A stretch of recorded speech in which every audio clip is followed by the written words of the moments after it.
Well, good morning, everyone. I'm Jan Erickson from Stepping Aside, and welcome to Somewhat Daily Tarot and Rune for the 30th day of July, 2019. Well, if this is your first time here, welcome on this Tuesday, this Mars day, as we explore tarot and runes together. If you've come back, hi, thank you so much. Anyhow, click subscribe. I'd love you to do that if you haven't, and join our little tarot and rune family here. The 3-day on the 30th, so mind, body, spirit, and balance, catalytic energy, manifesting. So what are you going to do today? I've already been out watering, and I'm making some Monarda tincture, and well, it's wild bergamot, the same thing, you know. Anyway, I'm making some tincture, and I don't have very much of the plant out there, and so I'm taking one flower as just a section and some leaves below it, as they form. And so one by one, I've been adding. I've got, like, I don't know, like maybe 4 flowers in there, or maybe 3 flowers in there, but already it's turning this really pretty green. So anyway, I'm Native Americans. It's a traditional Native American herb to use, and I've sort of been studying it, and I didn't tincture any before. I used it in some tea for my husband. It kind of has this pungent smell to it and flavor. It's kind of a strong tasting herb. And so anyway, every time I open the jar, I mean, I'm tincturing it obviously in grain alcohol, but every time I open the jar, it's like, so we'll see how that turns out, though. Should be fine. It's going to take me a little while, though, because I guess I had a bunch growing in the same bed with the anise hyssop, but I don't know. I think there's only one plant growing there now, and it's all, I think the anise hyssop has just choked it out or something. I don't know. But anyway, I have some new ones started on the deck, so I should have next year anyway. Plenty. I'll plant them in a different spot. I won't plant them with the anise hyssop, because I think that the seeds from the anise hyssop flowers, they just overtake everything. The thing self-seeds, and I mean, it's prolific. Once you have it, you have it. If the wind blows, you have it other places. So I actually have some growing on the other side of the compound, where not a clear path for the wind to take anything. So anyhow, there's one coming up in the dome. It's been there for a couple of years now, and I'm not really sure, other than through wind. I don't know how else it happened. I didn't do it. So just volunteered there.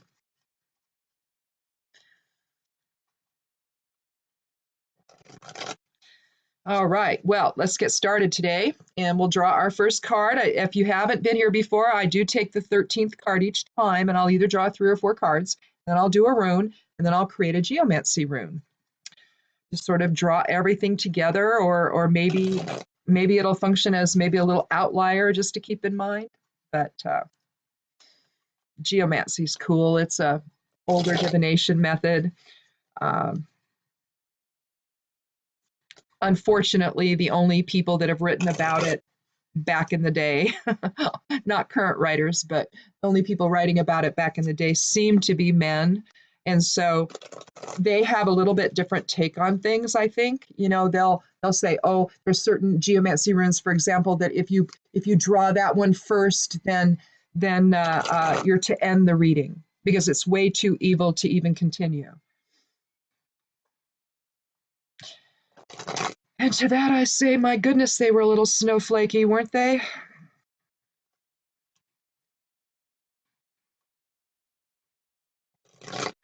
Well, it's the difference between a magician and a witch, I guess. I don't know. Now, don't get mad at me. Don't send me hate mail if you're a magician. That was then. I'm not talking about now. We're all brothers and sisters in the magical family, after all. But back then, I mean, my goodness, how whiny could they be, Ooh, don't do that. Let's get started and take our first card. Ooh, 6, 7, 8, 9, 10, 13. Oh, well, we start with the moon. The 18th card of the major arcana. It's a 9 energy. Soul archetype card. Sometimes means deception, sometimes means rebirth. We see a lobster coming out of the pool, signifying rebirth and regeneration and transformation. They shed their skins, so that's why the lobster is considered that, regenerative. We see dark and light there with the brown dog and the light-colored dog. Shadow side of self and spirit. We see the 2 pillars, and we see the pathway coming down from the mountains, or it could be a stream. It's just that it's not blue, so it's difficult to know for sure what they meant.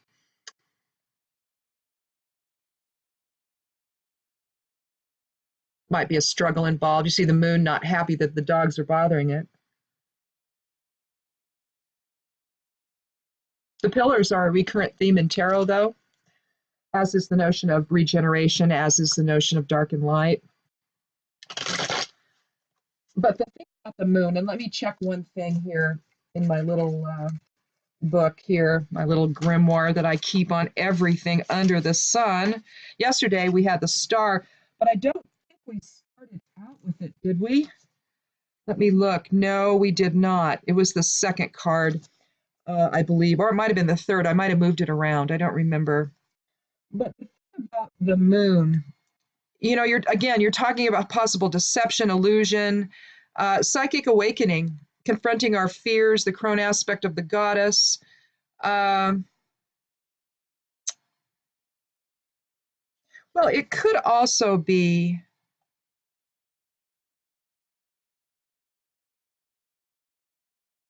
I mean, we're talking about, especially with respect, I was looking for the tower part of this here because I had written something down. Tact. That's an interesting one.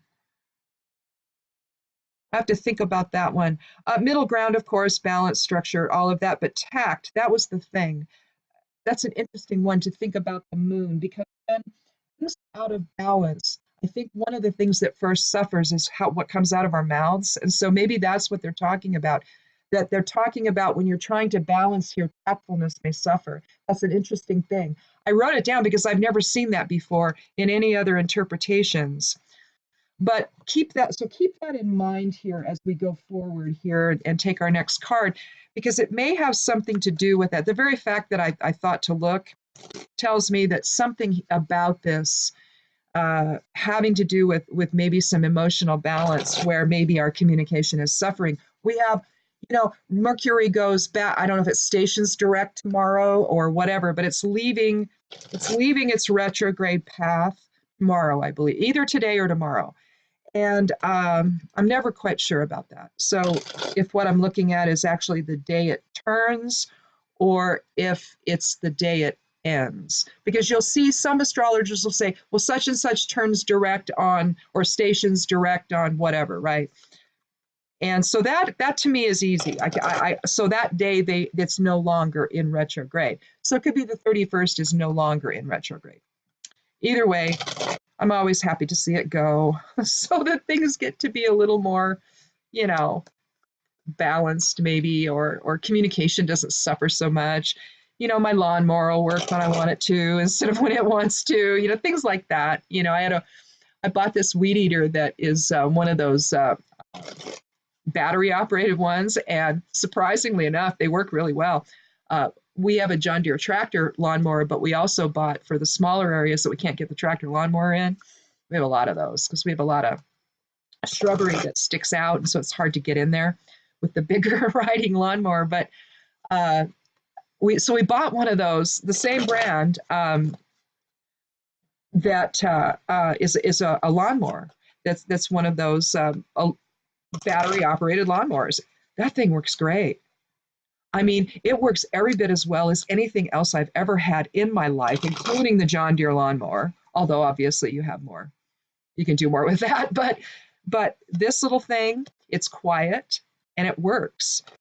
But the thing about the during this last couple of weeks, 3 weeks of Mercury retrograde, it's sort of worked. At least my weed eater works when it wants to, and I have to wonder, is it just getting overheated, or I don't know. Maybe I'm abusing it. I don't know, but it works really well. So you don't have to deal with gasoline, and you don't have to deal with anything. You just got to put line in it and keep the batteries charged, and you're good to go. So if you live in the city, though, we have 5 acres, but if we lived in the city, or a town, and you've got close neighbors, then I can see where one of these lawnmowers would be the ticket, because you're not, it's very quiet, and you're not dealing with, any gas fumes or anything else. It just keeps the noise level down. So if you're looking for a lawnmower, I suggest you think about one of those, go research it.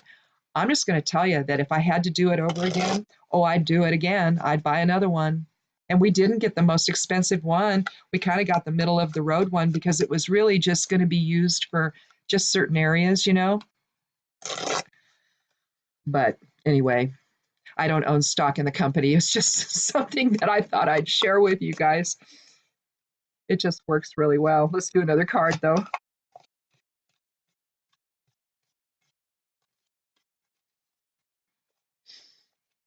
I get carried away with my herbalism and my gardening on here, and I forget to do my cards. Pretty soon I'll be telling you how to make tinctures again. So anyway, the Queen of Swords, one of my favorite cards in the Thoth Tarot.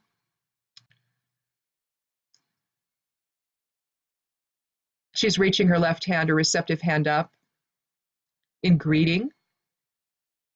Her sword is pointed directly to Spirit. It is aligned. It is not, off kilter or cockeyed.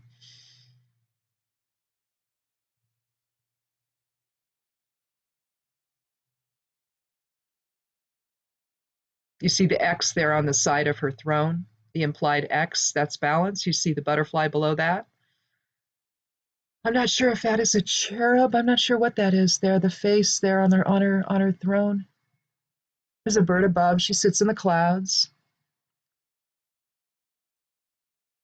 The Queen of Swords is about justice. She's about leadership. She's about cutting through the crap of things.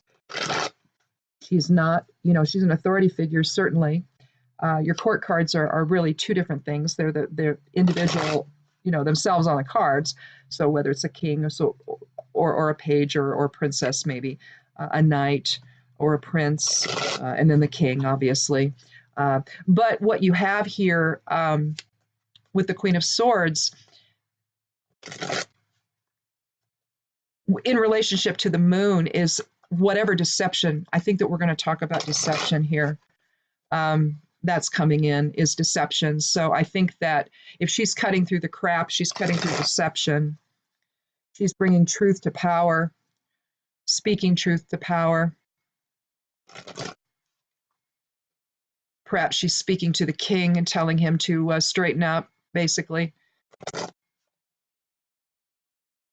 She's looking in the direction of the king. If you were to think about it in terms of the page or the princess, and then the knight, or the prince, and then the queen, and then the king, if you're looking at them in order, then in a sense, that's what she's doing. The king would appear next, and she could be looking to the king,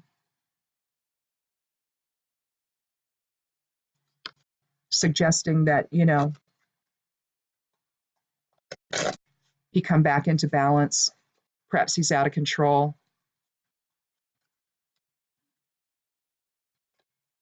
She's a wise counselor, though. She's somebody that you can look to for guidance. She's going to be rational for the most part, unless she's out of control herself, and then you never know. She could be very dictatorial. She could be very authoritarian. She could just be interested in her own viewpoint and not in the viewpoint of others.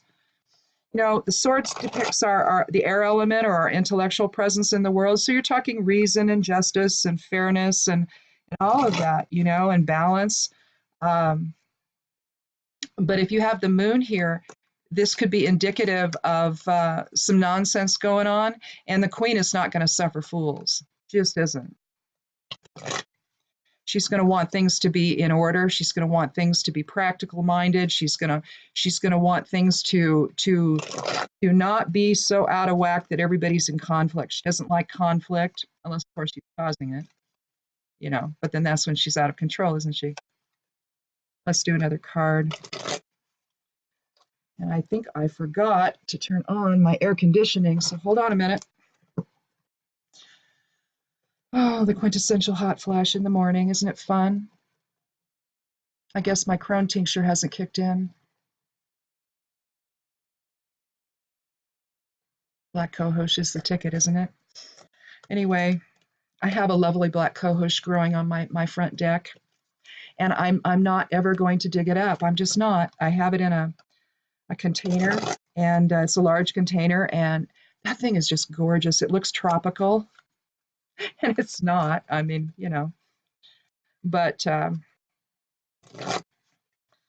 it's flowering right now, and it has these really weird fuzzy flower looking things on it, and looks real similar in color and in texture to the flower that Meadowsweet has, but it's different. I mean, it doesn't look like a flower really, you know. Anyhow, let's do another card, see what the Queen's all about and what this deception's all about.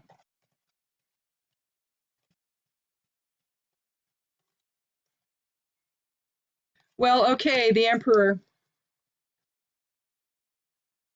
I think we're not going to have to take another card. You know how I said she was looking at the King?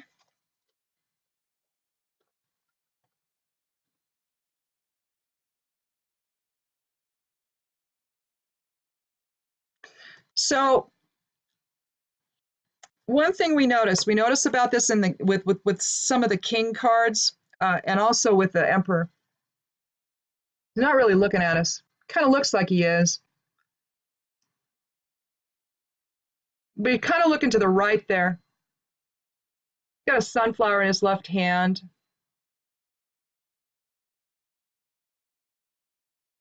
He's got a scepter in his right. He's very powerful. You see the rams all over the 4 rams on the 4 corners of his throne. But he's kind of looking back at her, isn't he? Well, let's put her over here. Like she's communicating with him, telling him to be in balance, but he's not going to do it, is he? He's just not. I think what we have here, and I mean, I think that this has been coming through a lot lately, but we're gonna call the Queen the goddess. Okay, we're gonna refer to her as the goddess presence. So we have the moon, and the moon is letting us know that there's some deception at work, that we're not in balance here, that the balance between shadow side of self and spirit is just a mess right now. There's deception going on, and so it's just not going to happen. People aren't telling the truth.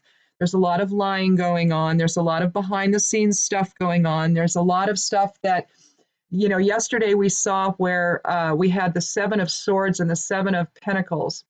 And in between that, we had, what did we have? We had the Star.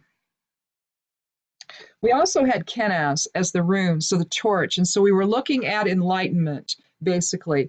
We also had Rubius, which was an underlying passion there that can go either way, really. If we're just looking at it in terms of energy, it could be passion, but it could also be self-passion, self-possession, you know, a self-oriented focus. And so that's why Rubius is one of those that the geomancers of old, you know, the magicians of old, thought was too evil to continue the reading if you draw that first. But again, I think that what it's saying is that there's this underlying crap that's going on, this underlying evil forces that are going on that are trying to skew the perspective or challenge who we are, challenge our traditions, challenge how we see ourselves, you know, vis-a-vis one another, you know, the emphasis being on division and hatred and the isms of life versus coming together in unified consciousness. So I think when you see the moon, I think what you're looking at here is the underlying notion that we're in trouble here, that there's so much deception going on that there's no way to balance shadow side with spirit. There's just no way to do it. Not as long as the lies are being told, not as long as the behind the scenes stuff is going on to undermine everything that we've tried to build together. Excuse me, the queen comes in and she's providing the solution. She's saying, no, we have to remain in justice with one another. We have to remain in balance with one another. We cannot be in conflict. This problem we're having where someone else is stoking the fires of division cannot continue. You know, and then you've got the emperor who's just sitting there going, uh-huh, yeah, right. That's exactly what I'm going to do.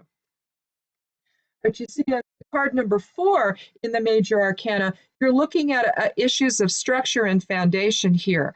And the emperor cannot be trusted to take care of all of that for all of us. Whereas the Queen of Swords is looking at him and she's just saying, you know what, you're full of it, dude. You're full of it here. We can't do this. You're the obstacle here. Okay? You're the guy that's preventing the balance from occurring. Let's do a rune. I like this feeling. Yesterday we had 2 7s, you know, and ultimately, so that's 5, which is change, and then the star, which is the 17th, that's an 8 energy, and so we're looking at 13 again, which comes down to structure. If you don't think of it as the master witch rune or a master witch number that I do, you know, but I'm just biased, right? I was born on the 13th, and 13 figures prominently in my life. So it, of course, became the master witch number, right, for me. But as does 7. But basically, 13 actually reduces to 4, and so that's structure, and it's our foundation. It's who we are, and if it's kind of like not just that. It's like if you can try to blend authority with all of that and control, this man controls our structure. He controls our foundation. And what that looks like for people, and the queen is saying, not so fast. Yura. 12th rune of the Elder Futhark aligns with the 3 energy of today. It's an as above, so below rune. It shows Kenaz forward and reversed, light turning outward, light turning inward, spirit informing both without and within. It's a garden bind rune. It moves energy from one state to the next. It can indicate fellowship, relationship structure. Again,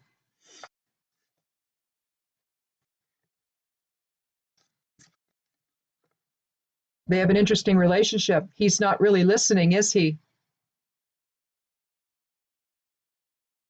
You know, goddess presence isn't about handing out everything to everybody and giving everybody what they want. That isn't what goddess presence is about. Goddess presence is about understanding compassion and humanity and the collective consciousness and understanding the other side of self instead of seeing everybody as the other. That's what goddess presence is. It's bringing everything into balance together so we can move forward together. It's balancing shadow side with spirit. It's transformation. Instead of being stuck in the patriarchy of old, where only a chosen few have the wealth, where only a chosen few have the power, where only a chosen few have the voice. Yera's saying no.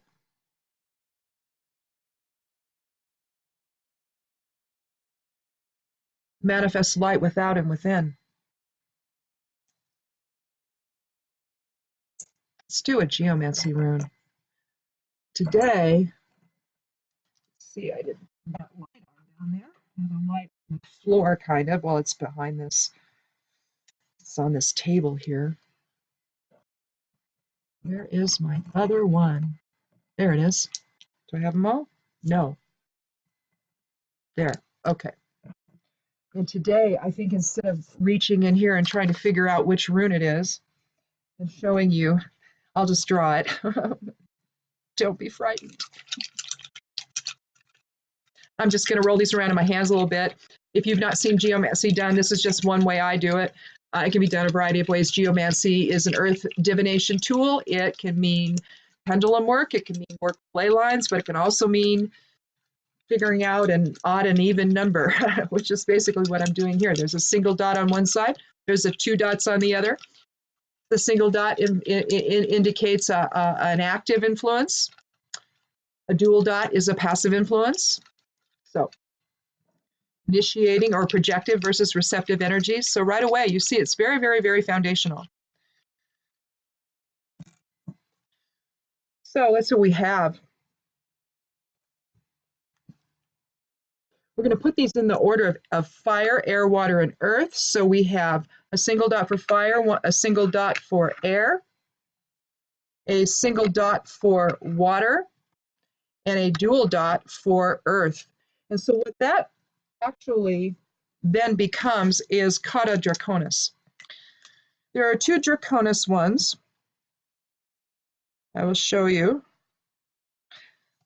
One is beginnings or your current life, what's happening currently in your life. The other is past life or you know, foundations and whatnot. It also means endings. It's also the tail of the dragon. The other is the head of the dragon. So caput draconis is the head of the dragon or our present moment experience.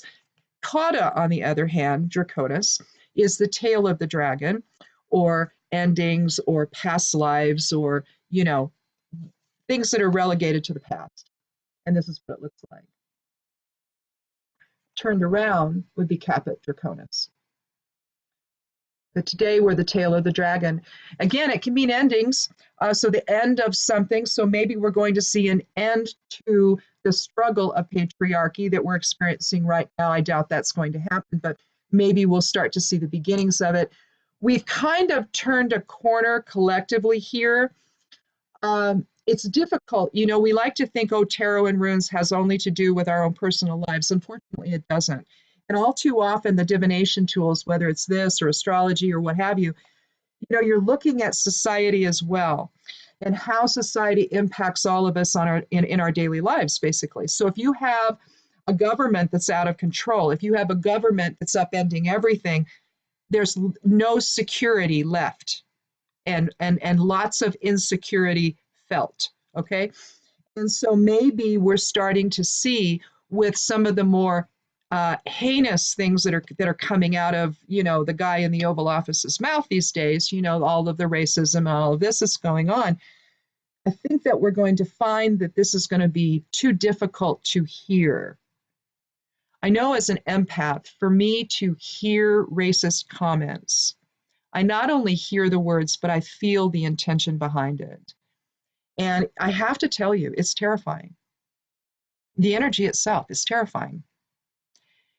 And I will tell you that there's probably only a certain number of us that can live that, all right? Both in terms of self-expression and receiving it and hearing it. Most of us are not going to be able to hear it. It's too difficult. It feels bad to hear it. Acknowledge the feeling that comes along with the words. If you're getting uncomfortable, that's a feeling. Acknowledge it, because that's what's supposed to happen.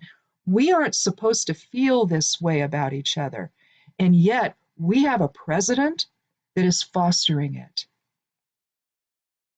Let that sink in. And then maybe you can understand the relationship here. The queen's coming along, goddess is coming along, saying no more. This has to stop. We can't have this level of deception and division to where we can't even balance spirit with ego any longer. Spirit is no longer informing. You see, with some people, it's not informing them. Only ego is. And they cannot see the damage that is being done to everyone in the process, including them. That's the sad part about this, is that when you believe these awful things, because they're awful, but if you believe them, it's harming you. It's harming you. There's just really no other way to look at it. It's spiritually harmful. It's physically harmful because all of that, where's it going to go? Oh, it might spew out of your mouth with hateful comments, but it's also going to go inward to your body and it's going to harm your body. We can't allow ourselves to even think thoughts like these or think that they're okay. And I think that that's what this reading is telling us, that enough is enough. I have a blog post I'm going to put up. It's called Enough. And I got to think that I was going to post it last night, but then I didn't. And so I thought I'd give it a night to sleep on it, see if I want to add anything else. But it was just one of those moments where I just had enough. And so I wrote about it, and I'll publish that here today. Yeah, we're right about 30 minutes. So I think we need to wind this up here, but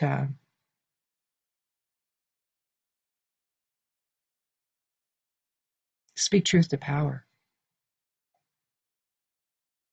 Don't allow the imbalance that seems to be pushed upon us.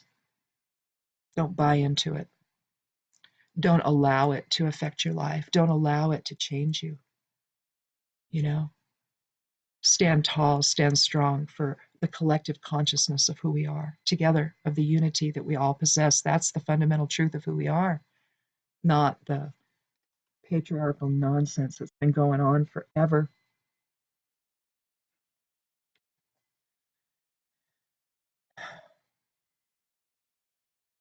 When I read that they're going to take Meals on Wheels away and that's, or reduce the funding, and that's an expression of compassion, it made me sick. I used to work for Council on Aging here in Central Oregon. We were the area agency on aging. I was the executive assistant to the executive director. And I also dispatched the dial-a-ride program here in our city.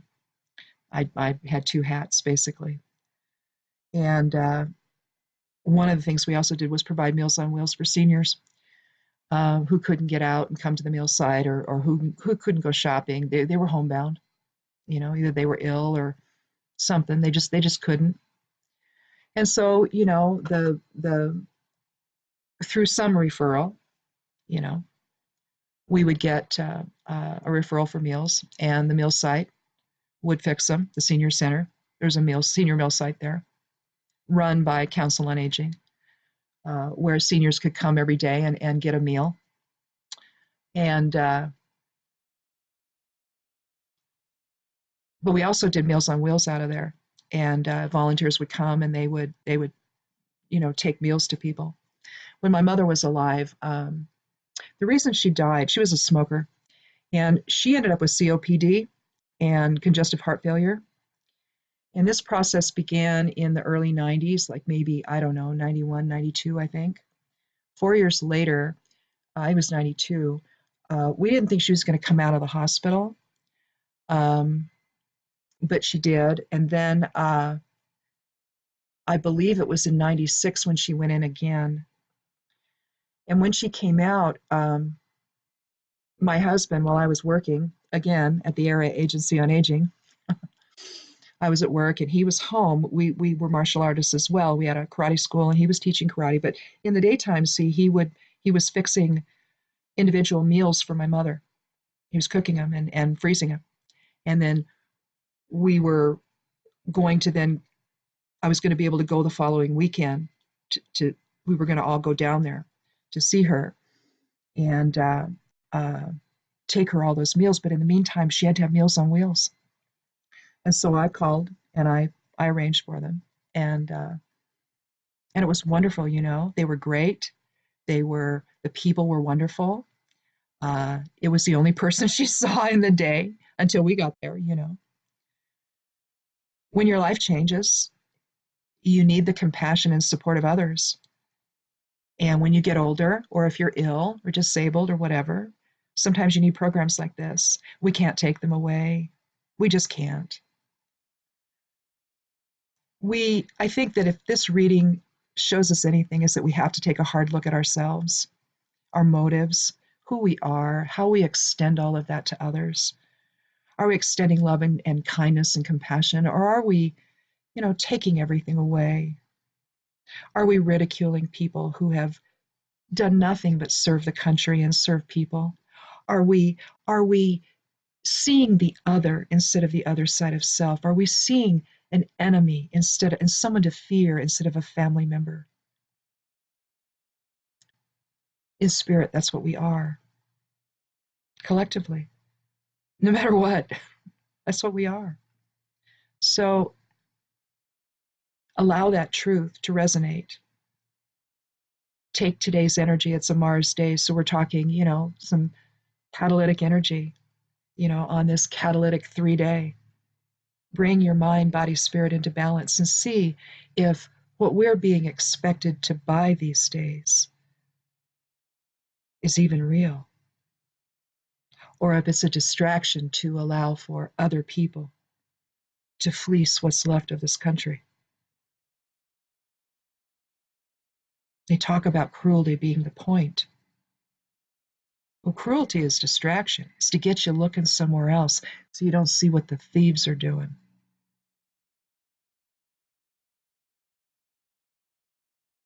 How do you take money from another country's mafia to fund your building projects and then expect that he doesn't owe them for that? They made him rich. He doesn't owe them? Well, what's the currency if not our country?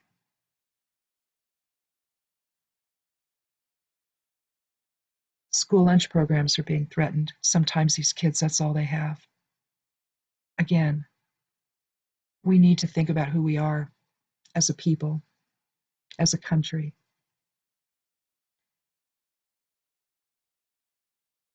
And is ego going to win? Or does spirit win? Are we finally going to come back together and reject all of this? It's not going to work. Not going to work for us going forward. It just isn't. Kata Draconis could be suggesting that we need to bring this to an end. The patriarchy of old does not serve anyone. It never has. Only just a small number of guys. True. Women are only part of it if we're allowed. So maybe that's the outlier here, or the fundamental thing that we need to understand. We need to put an end to all of it, and come back together in unity. Balancing shadow side with spirit. We're always going to have struggles. We're always going to have challenges. That's the shadow side of self. That's ego rearing its ugly head, trying to react to everything instead of taking a step back, taking a step back and, looking at it through source vision, through the eyes of spirit, through compassion, and a greater awareness of something bigger happening here that's being prevented from manifesting. Think about it that way. That's all the emperor's doing, preventing everything that could possibly be from manifesting. So let's put an end to that. So the best way to do that is to look at someone else and think to yourself, I love you. You don't have to say it out loud. A stranger, I love you. Another stranger, I love you. Another stranger, I love you. You might start giggling, and then they're going to think you're a frickin' lunatic, right? But you shared the love, didn't you? Anyhow, I guess we'll see you tomorrow. Be good to yourself. Be good to one another. Spread the love, and blessed be.